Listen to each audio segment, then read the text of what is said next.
पण ज्यावेळी मी प्रधानमंत्र्यांना भेटलो आणि शिंदे सरांचं पत्र दिलं आणि सांगितलं की साहेब 300वी जन्मजयंती आहे, आपण चोंढीला आलं पाहिजे। राष्ट्रपती महोदयांकडनं देखील आम्हाला हाच संदेश मिळाला की जे काही वेदर अपडेट्स त्यांच्याकडे आहेत त्यामुळे इतक्या तातडीनं तो प्लॅन करता येणार नाही। राम शिंदे सरांनी आणि आम्ही सगळ्यांनी देशाच्या प्रधानमंत्र्यांना या ठिकाणी निमंत्रित केलं होतं। पण ज्यावेळी मी प्रधानमंत्र्यांना भेटलो आणि शिंदे सरांचं पत्र दिलं आणि सांगितलं की साहेब 300वी जन्मजयंती आहे, आपण चोंढीला आलं पाहिजे, त्यावेळेस प्रधानमंत्री मला म्हणाले माझ्यासमोर प्रश्न होता, एकीकडे जन्मस्थळ होतं आणि दुसरीकडे कर्मस्थळ होतं।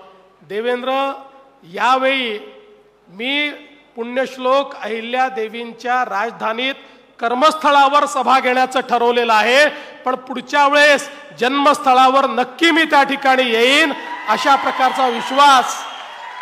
आणि म्हणून आज आपण बघितलं असेल मध्य प्रदेश सरकारनेही अतिशय भव्य सोहळा हा त्या ठिकाणी पुण्यश्लोक अहिल्या देवींच्या 300व्या जयंतीचा ठेवलेला आहे आणि त्या ठिकाणी आज देशाचे प्रधानमंत्री हे पुण्यश्लोक अहिल्या देवींचा गौरव करण्याकरता उपस्थित होते।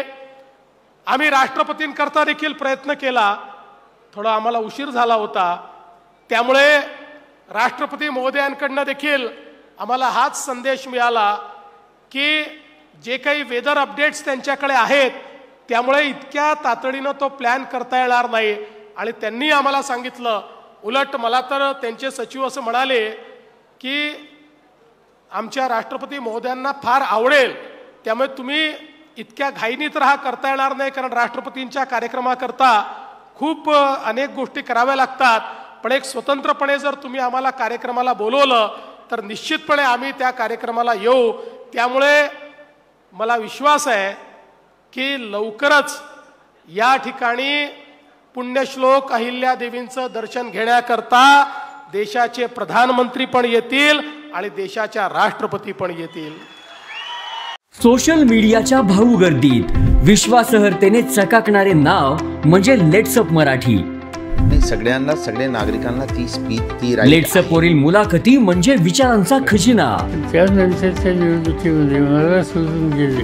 बातम्या केवळ वस्तुस्थिती सांगणाऱ्या, न प्रोपगंडा, फक्त जनतेचा अजेंडा।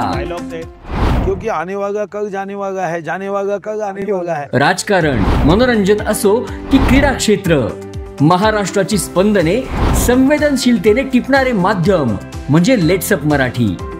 जगासोबत एक पाऊल पुढे राहण्यासाठी लेट्सअपचे ॲप, सोशल मीडिया आणि वेबसाईट सोबत कनेक्टेड रहा।